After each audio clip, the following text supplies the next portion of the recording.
Rena had not gone to sleep expecting to wake up in the most dangerous man in the realm's bed, and yet the evidence around her was fairly damning. There was the pillow, which was not hers. There was the ceiling, carved over with iron wolves mid-snarl, which was not hers, and there was the arm, bare and heavy, and draped across her waist as though it had every right to be there, which most certainly was not hers. The arm belonged to King Soren Valemont. So did the bed, and the chamber, and roughly everything Rena could see, including, technically, Rena herself, who was a maid in his household, and therefore, the king's property, in the same vague way the floors and the firewood were. She lay very still and stared at the iron wolves, and tried to remember the precise sequence of catastrophically poor decisions that had delivered her here. The trouble, she decided, had started with the cold. Everyone in the upper household knew the king ran cold, not chilly. Cold, the way a winter stone was cold, the way the bottom of a well was cold, a cold that lived under his skin and crept out into any room he stood in, until the candles guttered and your breath fogged, and you wanted, desperately, to leave. The other servants called it his temper, and learned to deliver his meals quickly and his messages from the doorway. Rena, who had been an orphan of the kitchen since before she could walk and had survived by being too quiet and too useful to dismiss, had simply learned not to flinch. That, it turned out, had been the mistake. Because not long ago, when the healer Mistress Orsa had needed someone to sit with the king through one of his bad spells, and the rest of the staff had found urgent reasons to be elsewhere, it had been Rena who did not flinch. And Rena who was sent up. Indbetch. She had expected to last an hour. She had lasted the whole night, and the fever spell had broken before dawn, and Mistress Orsa had sent her back the next evening because she was the only one the cold did not drive out. It was on that second evening, the night of the storm, that everything had changed between them, what no one had told her, what she understood, now in a way she suspected she was never meant to, was that the king was not merely cold. He was going somewhere, each night a little further. She had seen it that first night, sitting in the chair by his bed while he shook and his lips went gray, the way his eyes would fix on something past the wall, something only he could see, and how the temperature of the whole room would drop until frost feathered the inside of the windows. He had been leaving, sliding out of the warm world by inches, and she had reached out, without thinking, the way she'd once steadied a feverish scullery boy, and laid her hand flat against the king's chest, just to feel if his heart still beat. It had. And under her palm, slowly, the cold had pulled back. He had turned to her then, with an expression she would never forget, the look of a drowning man who had just felt sand beneath his feet. Whatever the most feared alpha, in 7 territories, was supposed to look like, it was not that. Not that raw. Not that human. The rest had unspooled across one long night and one storm, and a great deal of quiet honesty. The kind of talking two lonely people only ever do in the dark, and Rena was not going to dwell on any of it, while the man in question was still asleep beside her, because her face was already hot enough to light the bad lamp. She would only allow herself this. That for the first time since anyone had known him, Soren Valemont was sleeping, truly sleeping, his terrible cold banked to something bearable, his breath slow and deep against her hair. She had done that. A nobody from the kitchens with flour permanently under her nails had done what every healer and herb witch in the realm had failed to do, and she did not understand it, and she was a little afraid of it, and beneath the fear, treacherously, she was glad. Then the dawn bell rang in the far tower, and Soren woke. She felt it happen, the change run through him like a door slamming somewhere deep in a house. The arm across her waist went rigid. The warmth she'd coaxed out of him retreated so fast, the room dropped a full degree, and Rena's breath ghosted pale in the air between them. "Good morning," she tried, because someone had to say something, and her mouth had always been faster than her sense. "You slept." "I want it on record that you slept, because frankly it was touch and go for a while, And also you snore, which I find reassuring in a head of state. Soren did not laugh.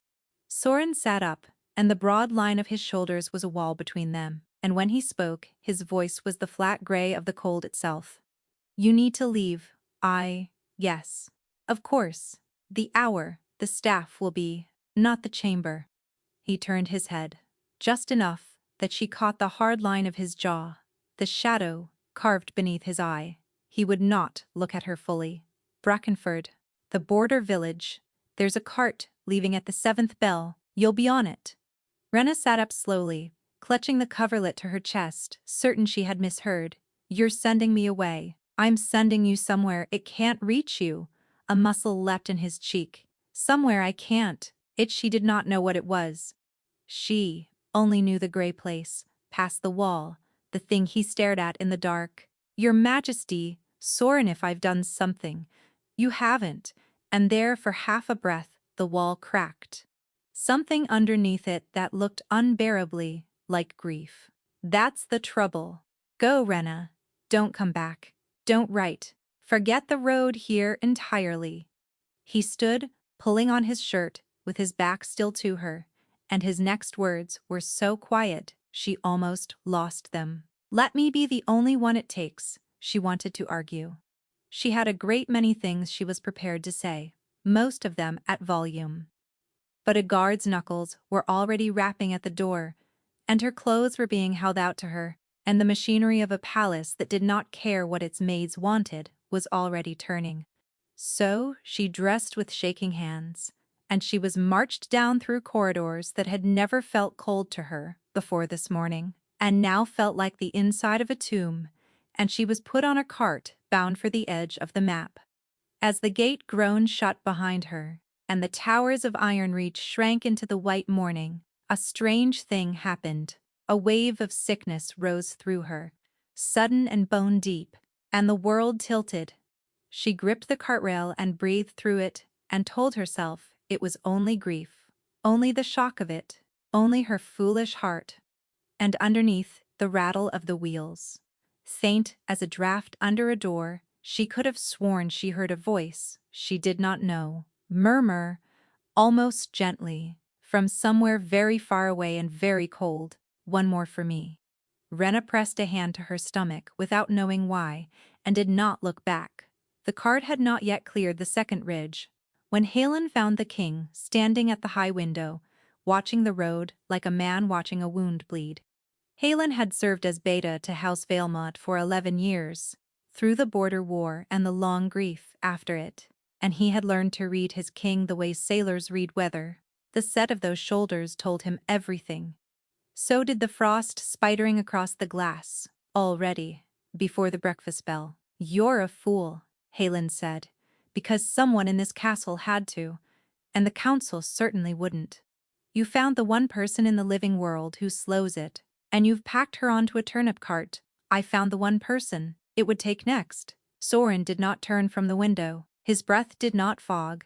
It hadn't for months. That was how Halen marked the progress of the thing now, by the small human signs the king no longer produced. You weren't in the room the night Mistress Orsa explained it. I was. The Grey Waste doesn't only want me, Halen. It follows what I love down into the cold. Whatever I let myself hold, it reaches through me and holds too. His jaw tightened. It learned my heart years ago. I won't teach it her name. Halen was quiet a moment. He knew which years the king meant, and which name had been taken to teach the lesson. And he did not say it, because there were wounds you did not press, even in a man who deserved pressing.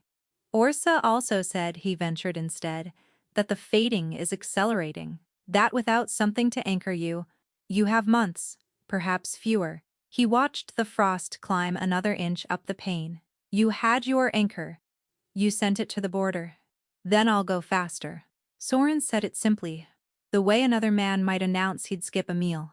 I would rather fade alone in a year than drag her into the grave beside me. I have buried someone in that place before. I will not do it twice. Not her. And there it was. The thing Halen had suspected and dreaded in equal measure. It was not duty that had put the girl on the cart.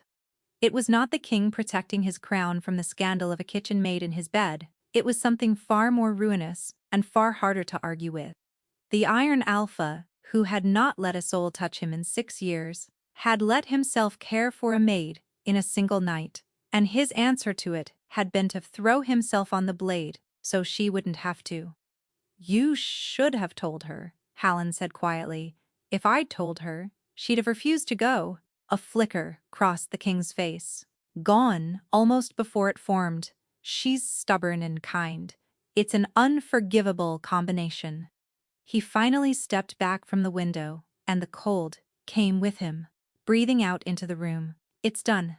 See that the steward strikes her name from the rolls. If she's nowhere in our records, the curse has nothing to follow. Let her be no one again. It's the safest thing she can be." Halen bowed and said he would see to it, and did not see to it. Because 11 years had also taught him when his king was wrong, and some orders a good beta simply lost on the way to the door. Far to the south, where the king's writ thinned to rumor and the maps gave up, and just wrote "Here be more," the turnip cart let Renna down at the edge of a village called Brackenford, and rattled away without ceremony. Brackenford was a huddle of grey stone and grey thatch under a grey sky, ringed by peat bog and bracken gone russet with the turning year. It smelled of wood smoke and wet earth and sheep. It was, Renna thought, standing in the lane with her one small bundle, about as far from iron wolves and carved ceilings as a person could be sent without falling off the world entirely, which was, she supposed, rather the point. She did what she had always done. She made herself useful. She took a cot in the back room of the alewife's house in exchange for scrubbing and hauling, and within a week the village had folded her in the way villages did, with suspicion first, and then casseroles. She learned the names of the bog paths and the ill-tempered goat and the 3 brothers who fished the black tarn. She did not speak of where she'd come from, and Brackenford, which had its own reasons for not asking questions, let her keep her silence. There was one woman the village both relied upon and stepped around, an old herbwife named Sifa, who lived in the last cottage before the moor swallowed the road. Sifa set bones and pulled babies and read the weather and the smell of the wind, and she had taken one long look at Renna across the market green on her second day and gone still, in a way Renna had not understood and had not liked. The old woman had not spoken to her. She had only watched her go, the way you watch a sky you do not trust. And that night, Renna had dreamed of grey water for the first time and woken with her teeth chattering in a warm room. She had told herself that meant nothing, either. She was becoming, she noticed, a person who told herself a great many things. She told herself she was settling. She told herself the ache under her ribs was ordinary homesickness for a home that had never really been hers. She did not tell herself the truth, which was that something was wrong with her. It came worst at dawn. Every morning in the grey hour before the cocks, she woke with her stomach in revolt, and her skin clammy and a cold pressing at the edges of her like a hand against a window pane, testing for a way in. She would lie on the narrow cot with her arms wrapped around herself, and wait it out, and as the light came up properly, the cold would draw back and the sickness would ebb, and she would tell herself, again, that it was grief, that a heart could make a body ill, that it would pass. And there was the matter of the cold itself, which she could not honestly file under heartbreak. It was the king's cold. She knew it the way you know a voice, through a wall, the same well-bottomed chill that had crept from Soren's skin in the dark of his chamber, except now it reached for her here at the very hem of the world, 2 weeks and 100 miles from the man it belonged to. That should not have been possible. She had left him. She had done exactly as she was told. Distance was meant to be the cure, and instead the cold came every dawn and laid its testing hand against her, patient as a creditor, as though somewhere a thread ran out of her and away north, and would not be cut, no matter how far the cart had carried her. It did not pass. It got worse. And on the 14th morning, when she pushed herself up off the cot, and her vision went to white sparks, and she had to grip the wall to keep from folding, Rena finally let herself think the thought she had been outrunning since the gate of Ironreach groaned shut behind her. This was not grief. Grief did not arrive on a schedule. Grief did not turn her stomach at the smell of the alewife's broth. Grief did not make her count, with a slow and dawning horror, the weeks since her blood had last come, and find the number short, and find it shorter than it should be, and feel the floor of the world drop quietly away beneath her. She sat down very hard on the edge of the cot. In the next room the alewife was already up, talking to someone at the door, and a name reached Rena through the wall that turned her cold for an entirely different reason. A traveler had come up the bog road in the night. The alewife was saying, a man asking after a young woman. Dark hair, kitchen hands, come south from the capital these past 2 weeks. Asking very politely, asking everywhere. Rena pressed both hands flat against her stomach over the small, impossible secret she had only just understood she was carrying, and understood a second thing just as clearly. Soren had sent her here to be no one, so that the cold could never find her. Someone had found her in 14 days. Rena went to the last cottage before the moor because there was no one else, and because some part of her had known since the market green that the old woman already had the answer she was afraid to say aloud. Sepha was waiting with the door open, as though she'd watched Rena come the whole length of the road. She sat her down by the fire, pressed a cup of something bitter into her hands, and laid 2 fingers against the inside of Rena's wrist, then flat against her belly, and was quiet for a long, long moment with her eyes closed. When she opened them, they were not unkind. That was almost the worst of it. You're with child, Sepha said. But you knew that. You've known a few days. That's not why your face is gray. She sat back.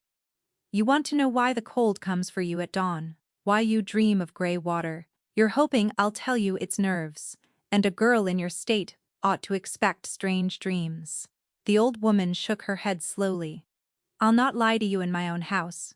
Then, tell me the truth, Rena said, though her voice came out smaller than she intended. The truth is, I felt a cold like the one on you exactly once before, when I was younger than you are now, on a man who'd been marked by something that lives past the edge of dying, a severance. Sepha's gnarled hands folded in her lap. It doesn't kill clean, it pulls, and it pulls hardest down a blood tie or a heart tie, whichever's nearest. Her gaze dropped, pointed, to where Rena's hands had come to rest over her stomach. You've got both, now running north to whatever poor soul it's already chewing on, and the babe's the freshest thread of all, knowest, easiest to grip. The fire popped. Rena felt the blood leave her face. You're saying it wants the child. I'm saying it doesn't know yet what it has, but it's learning a little more. Each dawn, that's the testing you feel. Sepha leaned forward, and now the kindness had an edge of iron under it. Child, hear me, because I'll only say it the once. A king's get carried in secret, in a peat village with no name, 100 miles from any healer who so much as heard of a severance, with that cold already learning the road to your door. That's not a hard road. That's a grave with a long walk to it. For you and the babe both. She let it sit. There are women who'd not let it come to that. I know the herbs. It's no sin. Whatever the priests crow, it would be quicker and kinder, and you'd live. And Rena, who had spent her entire life being the quiet one, the useful one, the girl who took the smallest portion and the coldest corner so that no one would have cause to send her off, the girl who had been left on a kitchen step like a parcel no one came back for, felt something rise in her that she had never once been permitted to feel. No, she said. Sepha's brow lifted. No. It came louder the second time, and steadier, and Rena was on her feet without deciding to stand. I have spent my whole life being no one's, given away once already, before I could even hold my own head up. I have made myself small in every room I've ever stood in, so that nobody would have a reason to be rid of me, and I am tired, Mistress Sepha. I am so tired of being a thing that gets sent away. Her hand pressed flat and fierce over the small of her belly. This is mine. The first thing that has ever, in my whole life, been only mine. I will not give it to a grave or to a curse or to anyone, and I will not be talked out of it gently by the only person in this village kind enough to try. So, tell me how to fight it. That's all I'll hear from you. How do I fight it? For a moment, the only sound was the fire. Then, slowly, something that was almost a smile cracked the old woman's weathered face. Well, Sepha said, there she is. She rose, joints clicking, and went to her shelves. You can't fight a severance head-on, no more than you can argue with winter, but you can root against it. Warm blood, warm hearth, a name spoken over you, ties to the living, to set against the ties to the cold. The curse drowns a soul by making it forget. It has reasons to stay. She began pulling down jars. So we'll give you reasons. We'll make you so loud with living that the gray can't hear itself think. It won't break the thing.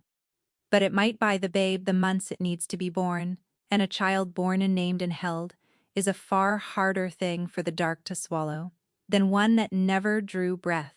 It was not hope, exactly. But it was a direction, and Rena had survived on far less. She walked home through the long blue dusk with a clay pot of bitter tea and a list of instructions, and for the first time since the gate of Ironreach, a spine that did not want to bend. She did not get to keep the feeling long. The rumor reached Brackenford the way all news reached it, late and second-hand, carried up the bog road by a tinker who'd had it from a carter who'd had it from a man at the toll. The Iron Alpha was dying. The whole capital knew it now. He no longer troubled to hide the frost that walked into council with him, the way his hands had gone the color of a drowned man's. The court was a nest of knives. And a rival Alpha, a hard-handed lord of the Eastern, reaches the tinker called Varric Thornwood, was massing at the borders like a man who could smell a throne about to come empty. Rena stood at the edge of the firelit common and listened with her arms wrapped around herself, and the cold she now understood reaching up through the soles of her feet, and thought, he's getting worse. Of course, he was getting worse. She had been the thread that held him, and he had cut it himself to save her, and now he was sliding into the gray alone, faster, exactly as he'd chosen. And the terrible thing, the thing she could admit to no one, was how badly some part of her wanted to go to him, not from duty. The bond, or whatever Sepha's herbs were too gentle to name, had its own opinions, and its opinion was a steady northward pull behind her breastbone that grew worse the more she fed the child's warmth, and the more alive she let herself become. Every reason she gave the babe to stay was a reason that ran up the same thread toward Soren, and she could feel it, the way she could feel weather coming in her bad knee, a constant, low insistence that said, "Go to him, go now. He is cold, and you are the only warm thing he ever let himself want." But she had a child to keep alive, and the place Soren was sliding toward was the very grave Sepha had warned her from. To run to him was to carry the babe straight into the cold's open mouth. So, she stood at the edge of the fire, and let herself be pulled, and did not move, and learned that there were worse things than being sent away. There was being the one who could not go back. She was still standing there when she noticed the stranger at the far side of the green. He was not a tinker or a carter. He stood too still, and he watched the village rather than the fire, and the hilt at his hip was good steel, kept good. When the light caught his collar, she saw the sigil worked there, and it was not the Iron Wolf of Valemont. It was an open hand, fingers spread, stitched in black thread. He was asking the alewife something. The alewife was pointing, with the helpful innocence of a woman who had no idea what she was pointing at, toward the back room where a quiet southern girl had taken a cot. And Rena understood, with the cold rising and the secret new and fierce beneath her hands, that the curse was not the only thing that had learned the road to her door. Sepha got to her before the man did. Rena never learned exactly how the old herb wife had crossed the green so fast on those clicking knees, but by the time the open-handed stranger turned from the alewife and started for the back room, Sepha was at Rena's elbow with a basket on her arm, and a complaint already in full flow, loud and querulous and absolutely ordinary. "There you are, you wicked girl. I've been calling up and down the lane. The marsh baby's coming sideways, and I need a second pair of hands that won't faint." She had Rena by the sleeve, and moving before Rena's mouth could betray them both. "My granddaughter," she said over her shoulder to the stranger, with the flat disinterest of a woman who had buried more secrets than he'd ever keep. "Slow as a wet week and twice as useless. You wanted the southern girl? You'll be wanting the next village. They come and go. The southern girls. No keeping them." And the man with good steel at his hip, and an open hand stitched in black thread, looked at a bent old woman dragging her dull-witted kin off to a birthing, and decided she was not worth his time.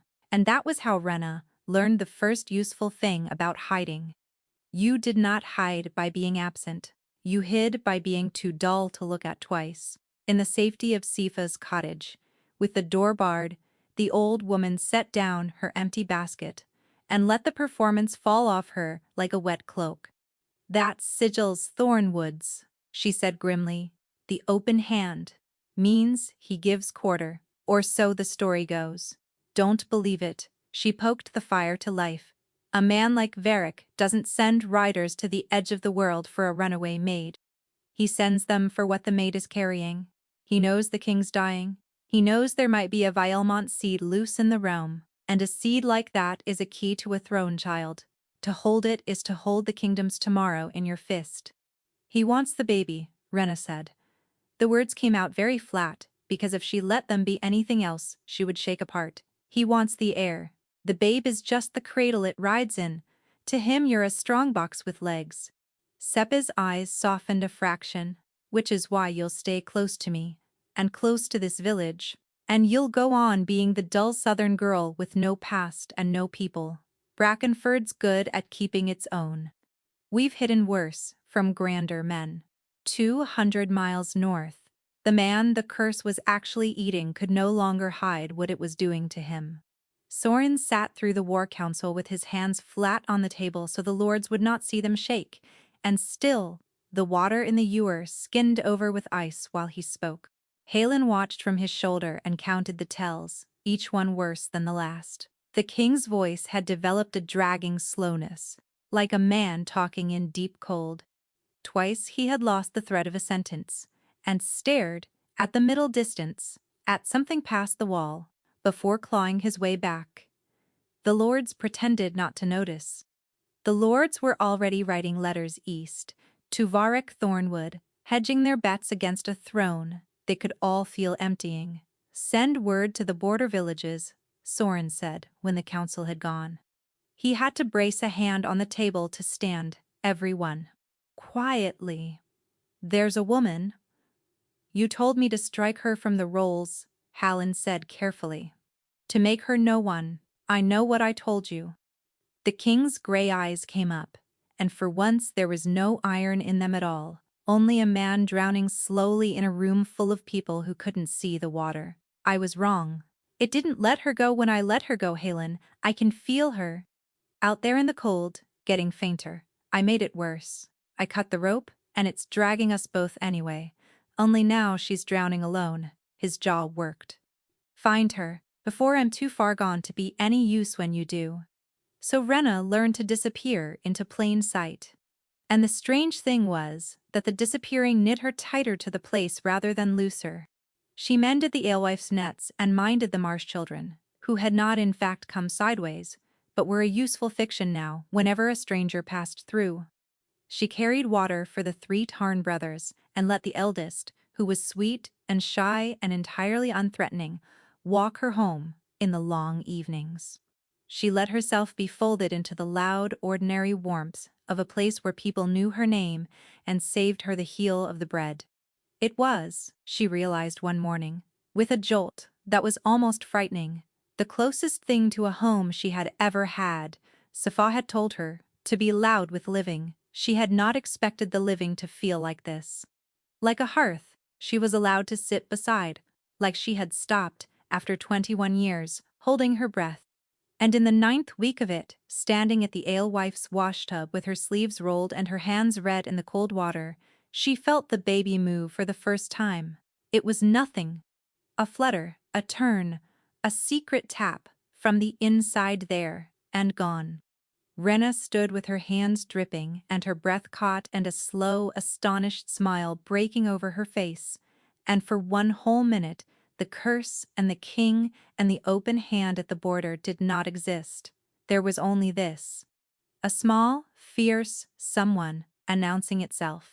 Telling her it was here, it was real, it was staying. Oh, she whispered to it, foolishly her hand pressed to the curve of herself. Hello. There you are. And then, because she was who she was, and because no one was near enough to hear, you should know I talk a great deal. It's a flaw. You're going to have to learn to live with it. She felt, or imagined she felt, an answering kick. She chose to take it as agreement. That was the night the dream took her properly. It did not feel like a dream this time. The gray water glimpse she'd had at Iron Reach, the half step into the cold, that had been a curtain twitched aside. This was being pulled bodily through it. One moment, she was asleep on her cot, with Sifa's bitter tea warm in her belly, and the next, she stood ankle-deep in a tide the color of slate on a shore that went on forever under a sky with no sun in it. The air did not smell of damp and ash the way the glimpses had. It smelled of nothing. The absence of smell, the absence of warmth, the absence of every living thing, all of it pressing in at once, until she understood she was somewhere that was not a place so much as a hunger wearing the shape of one. Figures stood in the shallows, gray people, turned away, patient. Their feet in the slate water and their faces toward a horizon that never came, they did not move. They had the terrible stillness of things that had stopped waiting to be saved and had only forgotten to fall down.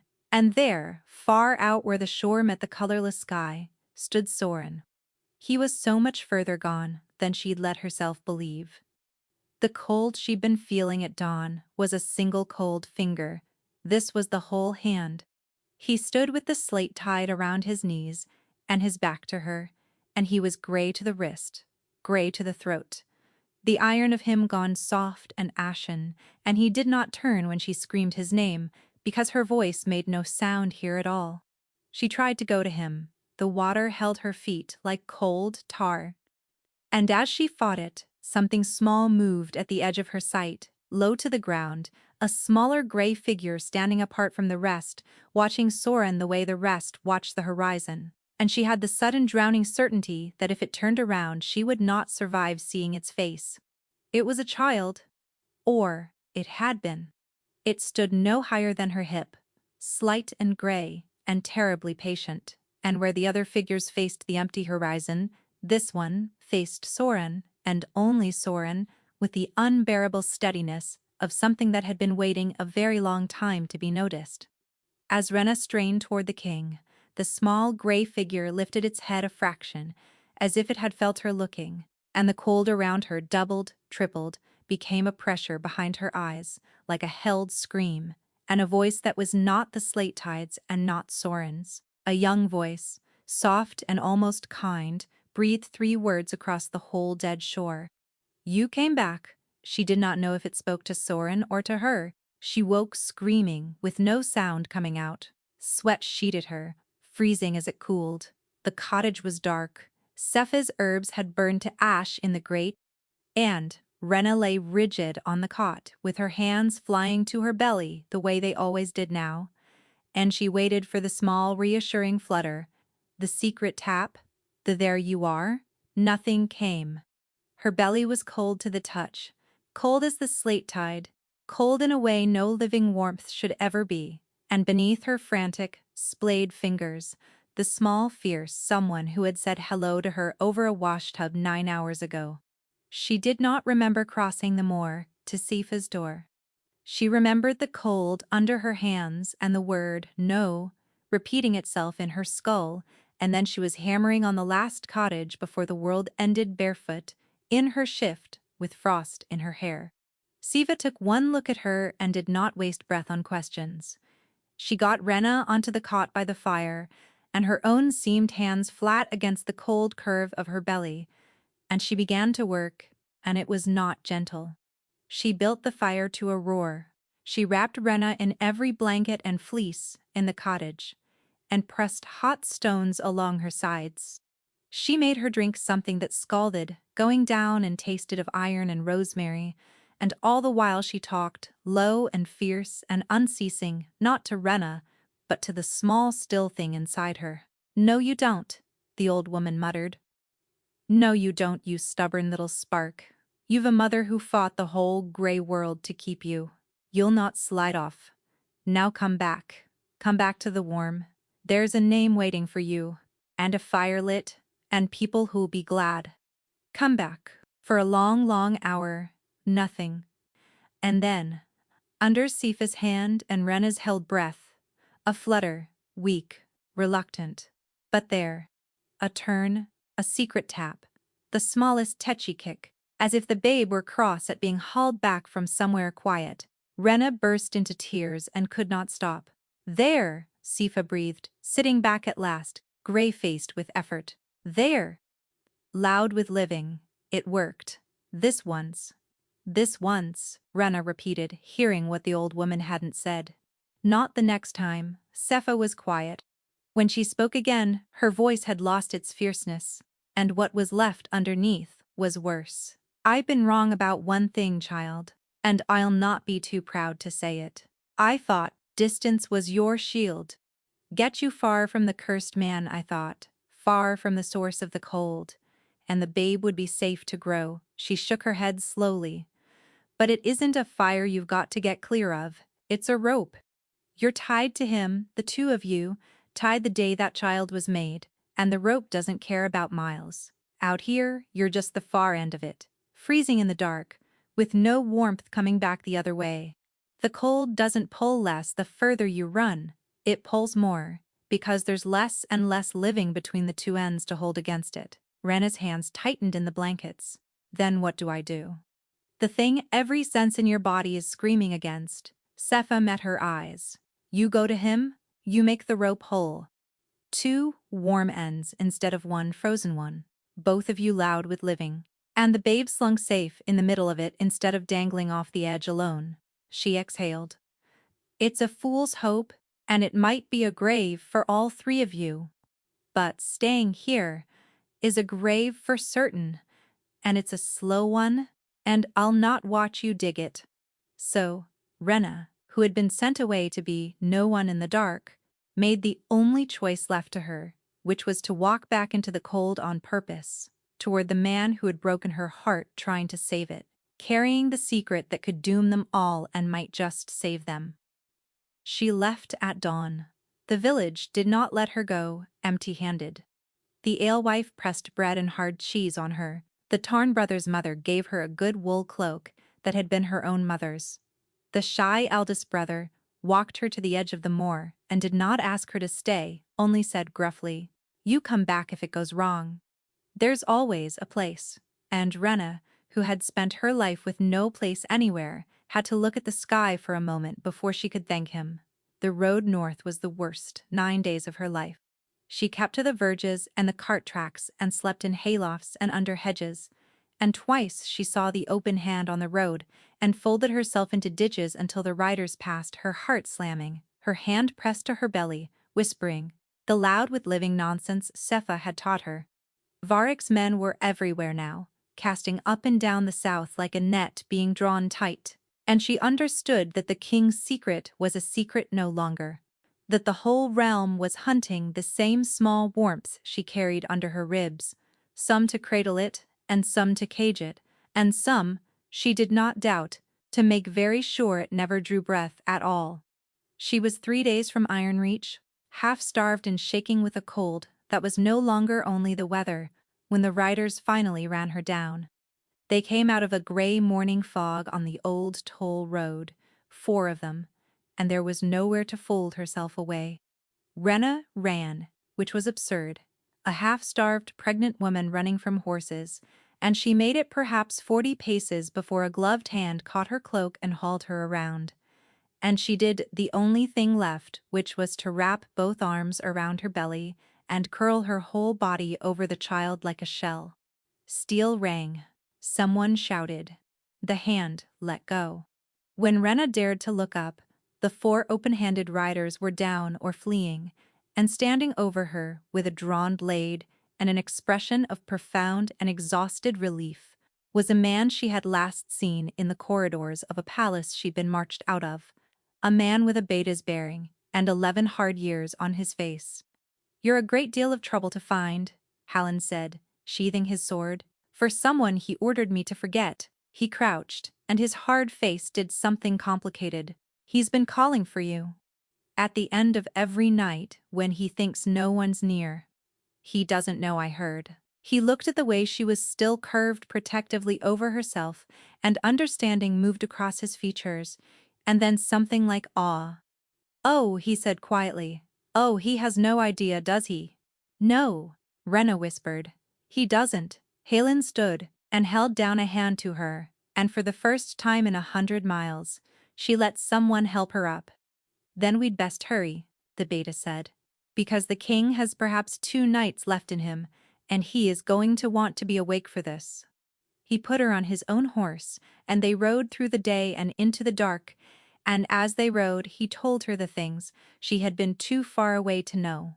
How Varric Thornwood had stopped pretending and brought a host to within 3 days' march of the capital, waiting like a carrion bird for the king to fall so he could take the throne uncontested, or take the heir and rule through it if one could be found. How half the lords had already bent east in their hearts.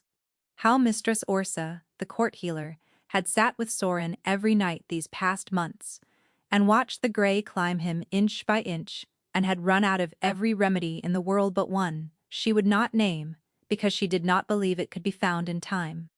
"And then I found you in a ditch on the toll road," Halen said, "curled around the one thing in the world that healer's been praying for, so you'll forgive me if I'm in a hurry." Rena barely heard the last of it. Something was happening to her the closer they rode. The cold that had hunted her every dawn for months, the well-bottomed chill she had learned to dread, was changing its nature. It was still there, still wrong, but threaded through it now was something else. A pull so strong it made her teeth ache, a homing certainty in the center of her chest that turned toward Ironreach the way a compass needle turns north. The rope, Sifa had called it. She could feel it now, drawn taut and singing, and the singing was equal parts agony, and the first relief she'd felt in months, as though some starved thing in her was finally being fed even as it screamed. Worse, beneath her ribs, the baby had quickened again, stronger than it had since the night by Shafa's fire, kicking and turning with a frantic, eager insistence, as if it too could feel the far end of the rope coming closer, and was straining toward it. They both wanted him. Her body, and the child she carried, both leaned north toward a dying man, like flowers toward a buried sun. And Rena pressed her hand to her belly and understood that whatever she had told herself on the road, she had never really been running away. She had only ever been on a longer way back. The last miles were the longest of the whole journey, and the towers of Ironreach rose out of the murk on the final evening, like the bars of a cage or the walls of a home. Rena could no longer tell which, and the great gate that had grown shut behind her the better part of a year ago groaned open to let her back in. They brought her up through corridors, gone white with frost, past lords who stared and servants who crossed themselves, to a pair of carved doors she knew too well. Halen looked at her once, then he pushed them open. And across a room, rimed in ice, the dying king, who had sent her away, lifted his head. For a moment neither of them moved, and the only sound was the small ticking of frost forming on the walls. Soren had been a winter stone. The morning he sent her away, he was something past that now. The man propped in the great bed was gray to the collarbone, his black hair gone iron pale at the temples, his hands on the coverlet, the color of a thing pulled from a river. The cold poured off him in a tide that fogged the air and rimed the carved wolves white. He looked like a king lying in state. He looked like a man who had been mourning himself for months and had nearly finished the job. And then his eyes found her in the doorway, and something cracked through all that gray, like a green shoot through ice. "No," he said. His voice was a ruin. "No, you can't be here. I sent you. You were safe. You were no one. You were—" He tried to rise and could not. "Rena, what have you done?" "Hello to you too," she said, and her voice broke clean in half on it. And then she was across the room and on her knees by the bed, with her hand against his frozen cheek before the guards could so much as twitch. The instant she touched him, the room changed. The cold did not vanish, but it flinched. The frost on the nearest wall went to water and ran. A flush of something that was not warmth, but was at least the memory of it, moved up Soren's throat, and he made a sound she had heard once before, on a night she had spent months trying not to think about, the sound of a drowning man's feet finding sand. His gray hand came up and closed over hers, and held it to his face like he could keep it there by force, and he shut his eyes, and for a moment, the most dangerous alpha in 7 territories, simply shook. "You're real," he breathed. "I'd stopped being sure. I see you so often in the gray I couldn't." His eyes opened. They dropped from her face. And they stopped. She had ridden 3 days curled in Hallin's cloak, and had not thought, in all her terror, about the simple arithmetic of what the better part of a year does to a body carrying a child.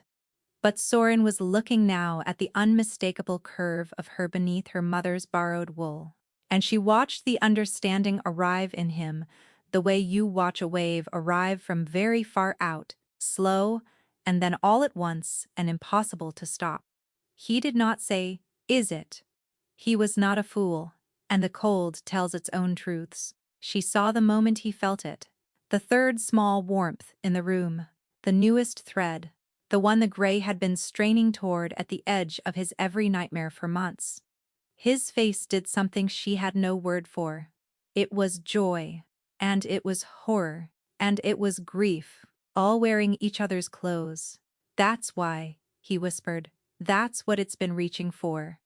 I felt it getting closer, and I thought, his voice failed. When it came back, it was barely a thread. "You're carrying my child, and you walked it into the one place in the world I built a whole exile to keep it out of." "You sent me away with no reason," Rena said, and now the long months of it came up out of her all at once. Fury and grief and love and the long cold road. No word, no warning. Just leave. Don't write. Forget the way here. You let me think I'd done something. You let me think I was a thing you'd used and discarded, and I went because that is what I have always done. I go when I'm told to go, and the whole time you were what, falling on a sword so I wouldn't have to bleed? You didn't get to decide that alone, Soren. You don't get to love someone by deciding their whole life from a window. Well, they ride away not knowing why. "I know," he said. Just that, no defense. The Iron King, who had never in his life apologized to anyone, lay gray and dying and said, "I know. I was wrong. Halen told me to my face and I sent her, a ghost of a broken laugh. I sent her south too. I have spent these months learning exactly how wrong, one cold night at a time. I thought distance was mercy. I made you face it alone, and the child too, and that is so much worse than anything I was trying to spare you." His thumb moved over her knuckles. "I'm sorry for what it's worth from a dead man. I'm sorry." "You're not dead yet," Rena said fiercely, "so stop talking like it and tell me what this is. All of it. No more protecting me by keeping me ignorant. I'm done being kept in the dark. Literally, I have been so cold. And so, at last," he told her. It was Mistress Orsa, arriving silent at the bedside with her healer's bag and her tired, clever eyes, who made him. But it was Soren who spoke, in the low, dragging voice of a man pulling each word up out of deep water. "The war that made his name. The winter campaign in the eastern passes against a holdfast that would not yield. Years ago, when he was young and certain, and hungry to be iron. The witch who held that holdfast, an old woman named Morwen, who his scouts swore was harmless, and his pride swore was an obstacle. And his brother?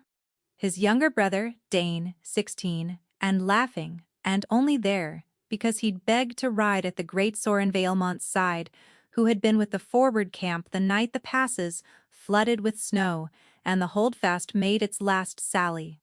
I had a choice, Soren said, staring at nothing, at the wall, at the grey, hold the high ground and win the war by morning, or break the line to pull the forward camp back through the storm. I held the ground. I told myself the camp would last till dawn. I told myself Dane was clever. He'd shelter, he'd hold. His voice went to nothing. We won the war by morning. I found my brother 3 days later under the snow, where the cold had taken him in the night, and Morwen, dying in her broken hall, looked at me, holding him, and she smiled. She said, "You traded the boy in your keeping for a crown. So, the cold will keep what you keep. Everyone you hold, it will hold. Every warmth you let yourself love, it will take into the dark one by one, and you will feel each one go, until there is nothing left of you to feel it." He finally looked at Rena. I learned not to love anything. For 6 years I let nothing close. It was working. The grey had only me to chew on, and I was content to let it. His grey hand tightened on hers. And then, a maid who wouldn't flinch put her palm on my chest to see if my heart still beat. And I felt warm for the first time since the passes. And I have damned you both by being too weak, that one night, to send you away. The room was silent. Rena found she was crying. She had not been able to feel the baby kick while he spoke, and she realized it was because she was holding so still, listening to a man describe the exact shape of the wound she had carried her whole life in a different skin. He believed he did not deserve to keep what was his. She had believed it too, every day, since the kitchen step. Mistress Orsa set down her bag. "I have heard enough to know the shape of it now," the healer said quietly. "And I will tell you both the truth, because you have had too little of it between you." She looked at Soren. "The curse drowns you because you let it. You believe the cold is a debt, so you do not fight the tide, you wade in. That is why no herb of mine ever held. I was treating a sickness in a man who, in his heart, agreed with it." She looked at Rena, and at the curve beneath the borrowed wool. "The bond is whole now that she's near. You'll feel the grey loosen its grip while she's in the room, but it is not enough. The cold has the child's thread, and the child cannot fight. And tonight or tomorrow it will pull, and you, your majesty, will not be able to stop it from this side." She drew a breath. "To cut the babe free, someone must go into the grey itself and bring you back out of it. Not your body. You're wanting. You must walk into that place and choose, in the teeth of everything you believe you deserve, to come home. And if you cannot, if you go in and agree with the cold, as you have always agreed with it, then you will not come back alone. You will drag the child across with you, both warmths, gone into the dark together." The fire popped. Far off, very far, a war horn sounded once on the eastern wind, and then again, and Halen went to the window, and his face when he turned back was grim. "Thornwood's outriders," he said. "His host will be at the walls by tomorrow's dark." Orsa nodded slowly, as though the world had merely confirmed what she already knew. "Then it must be tonight," she said, "before the king is too far gone, and before the walls fall." She looked between them. The dying king and the kneeling maid and the unborn child slung between their two frozen hearts. "Tonight, he goes into the grey. And God's help all 3 of you, because I have never in my life heard of anyone who walked into that place, believing they deserved the cold, and chose, anyway, to walk back out. They made the bad chamber ready, as though for a battle, because in every way that mattered, it was won." Mistress Orsa had the servants strip the room to the stone and build the fire past roaring, until the heat pressed on the skin like a hand, because the living warmth of the world was the only wall they had to set against the gray. She had Rena lie beside the king on the great bed, close as they had lain the night that started all of this, her back to his chest, his frozen arms drawn around the both of them, and the child slung between. And she had Halen stand at the door, with his blade drawn, though no blade she knew of had ever cut the thing that was coming. When it takes him, Orsa said low to Rena, he will go still and cold, and you will feel him leave all at once, worse than any dawn. You must not follow. Whatever the bond drags at, you are the anchor on this side. You keep the child here in the warm, you keep your own 2 feet on the living shore, and you hold the rope. Do not go into the gray after him. And if he can't come back on his own, Rena asked. The healer did not answer, which was an answer. Soren's gray hand found hers over the curve of her belly and held it. His mouth was against her hair. If I don't come out, he said, so quietly, only she could hear it, you take the child and you go with Halen tonight, before the walls fall. You don't stay to bury me. You've buried enough of your life in cold ground on my account. A pause. And you tell it. His voice caught. You tell it. Its father was sorry, that he spent his last strength trying to be worth the warmth you brought him. Will you tell it that? No, Rena said. Rena, no, because you're going to tell it yourself, you insufferable, self-sacrificing man, because I did not walk 100 miles into the cold to raise a child on your apologies. So go where you have to go, and do what she said, and choose to come back. Choose us. That's all you have to do. It's the simplest thing in the world, and you've been making it the hardest for 6 years. Her voice cracked. Come home. There's a fire lit, and a name waiting, and people who'll be glad. Come home. She felt him go very still against her. That's what she said, he murmured, the old woman in the dream. And then, before she could ask what he meant, the dawn was still hours off, but the gray came anyway, the way a tide comes, and it took him. She felt it happen. She felt the warmth she had coaxed into him these last hours pour out all at once, felt the arms around her go from cold to nothing, felt the man at her back become an absence in the shape of a man. The fire guttered, as if a door had opened onto winter. Frost bloomed across the ceiling. And behind her breastbone, the rope drew taut and screamed and hauled north and down toward the slate shore, and every part of her body and the frantic, kicking child within her wanted to go after him into the dark. She locked her hands over her belly and dug her heels into the living world and held. For a long time nothing happened but the cold getting worse. Then the baby kicked hard twice and went cold under her hands, and began, with terrible gentleness, to slip.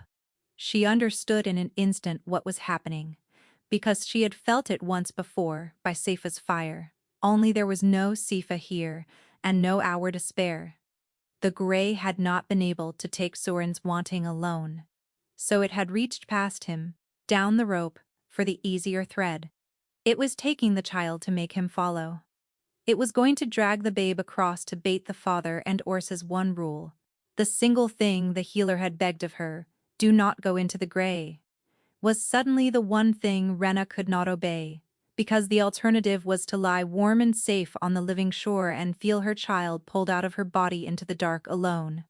I'm sorry, she said to Orsa, who saw her face and lunged too late. I never was any good at staying where I was put. And Rena stopped holding the rope, and let it take her, and followed her child down into the gray.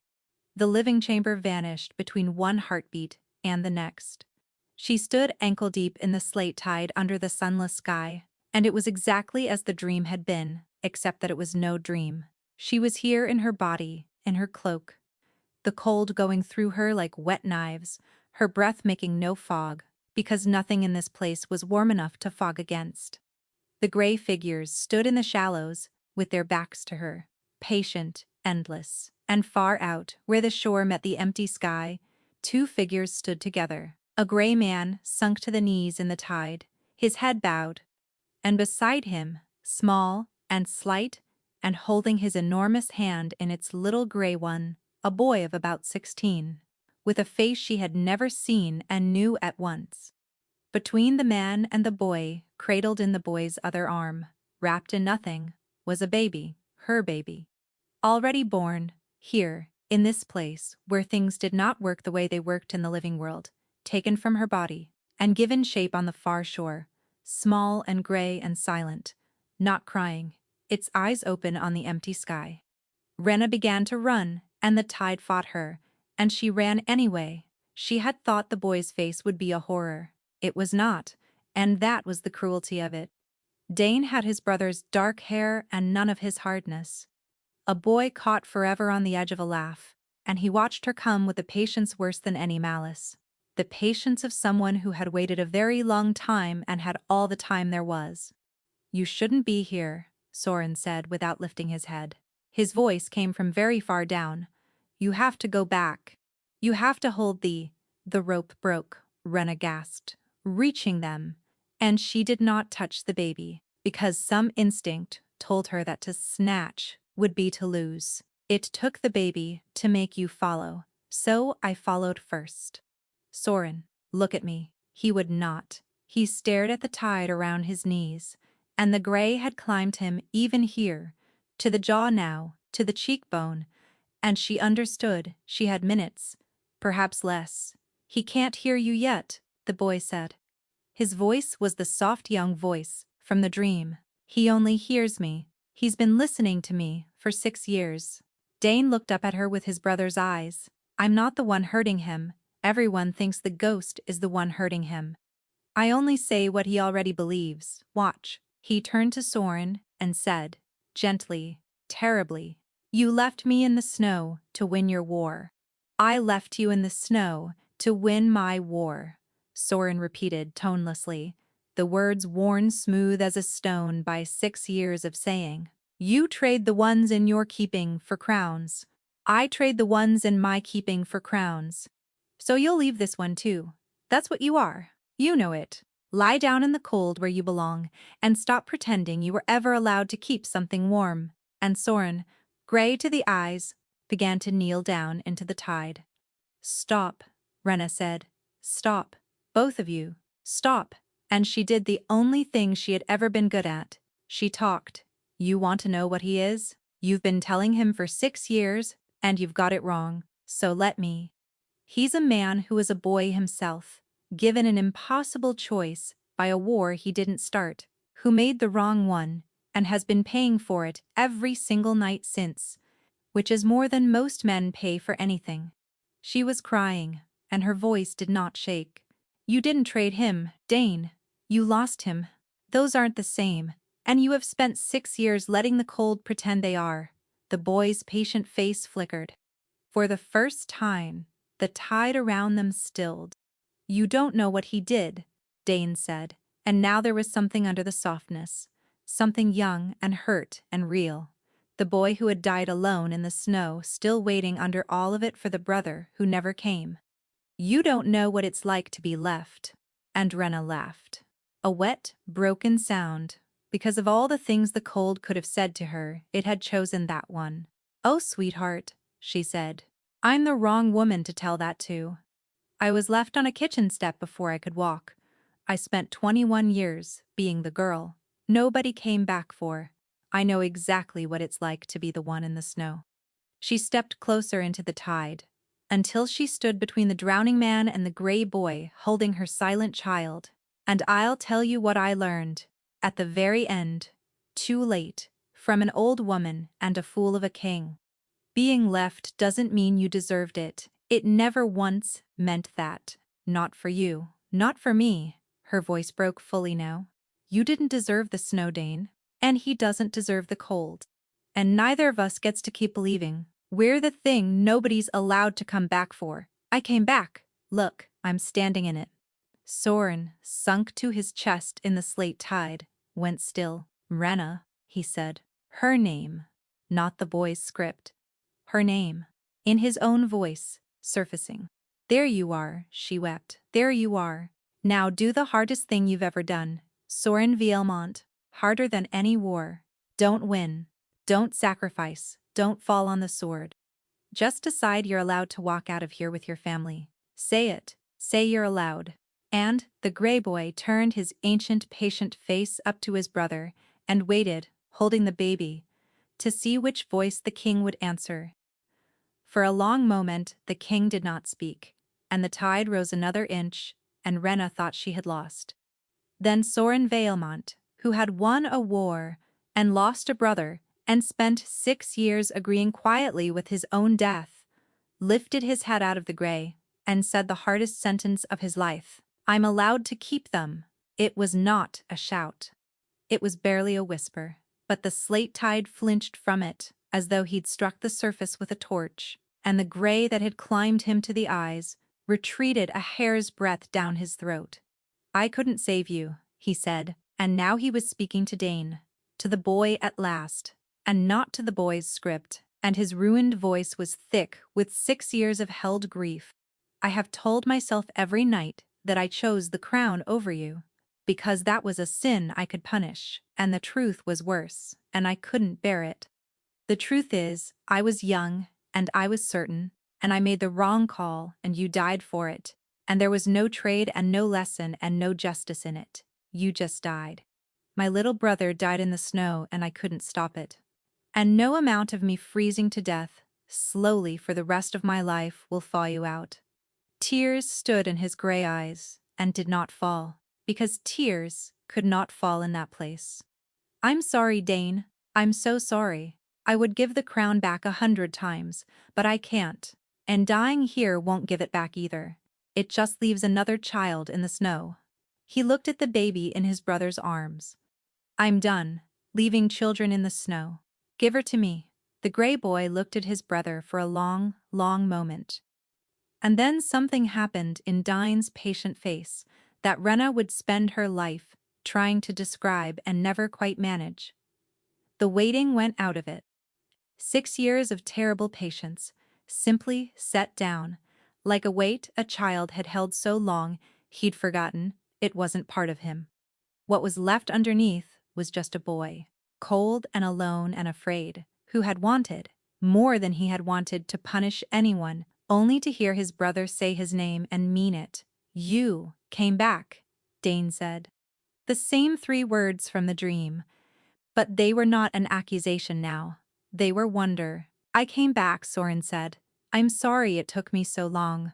Go on now. You don't have to wait for me anymore. You're allowed to stop being cold."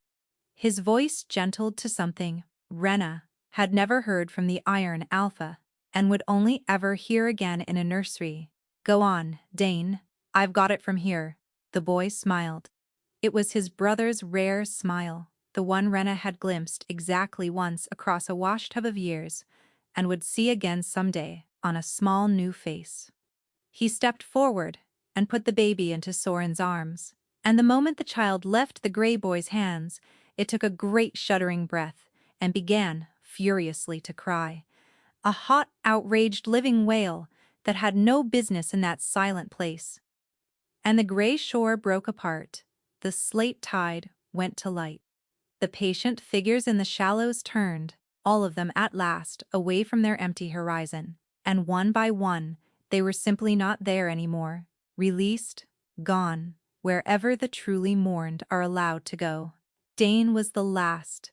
He lifted one hand, a boy waving off a brother on a journey, and the gray took him gently, the way sleep takes a tired child, and then the whole dead world folded up like a shadow when the lamp is lit, and warmth, real warmth.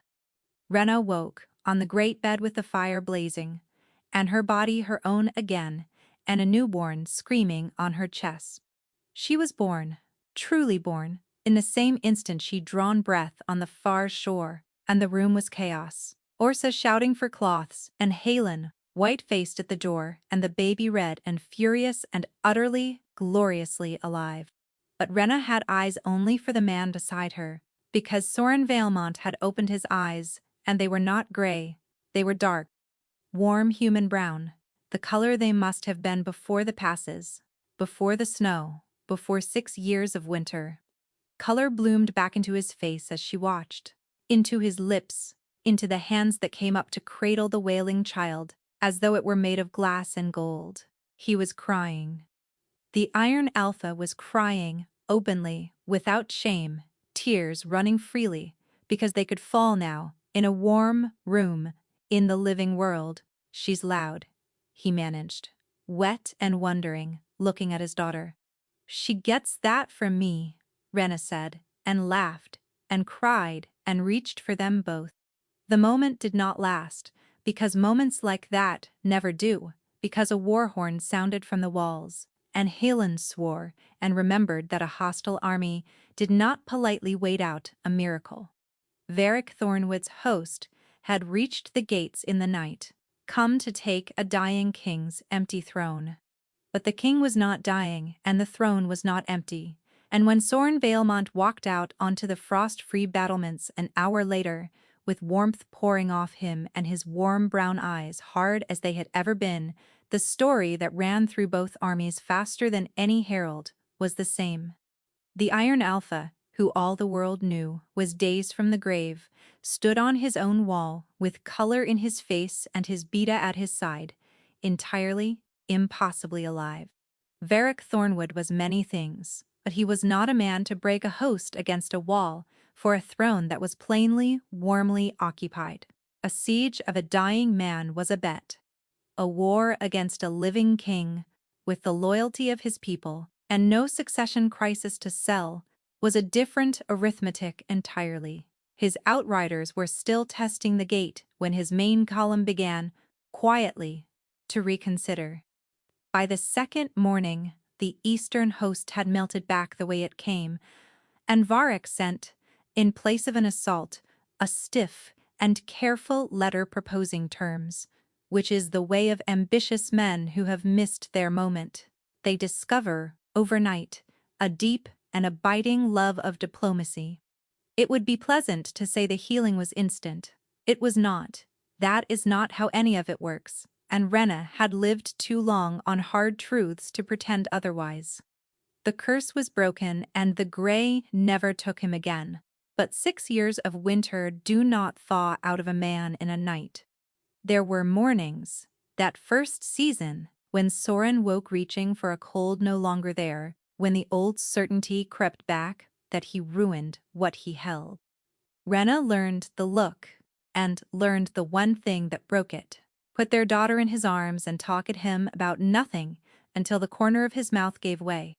The Iron Alpha, it turned out, could withstand siege, treason, and a literal walk through death, but he had no defense whatsoever against being loved loudly by a woman who did not know how to stop. He told her on one of those gray mornings that he did not know how to be a father, that the only thing he had ever kept had died in the snow. And Rena, who had never had a father, or a mother, or a single soul who came back for her, said that made two of them, and that they would simply have to make it up as they went, and be worse at it than anyone in history, and loved the child so loudly that she never once in her life wondered whether someone would come back for her. That, in the end, was the vow that mattered more than the one they made later, before the court.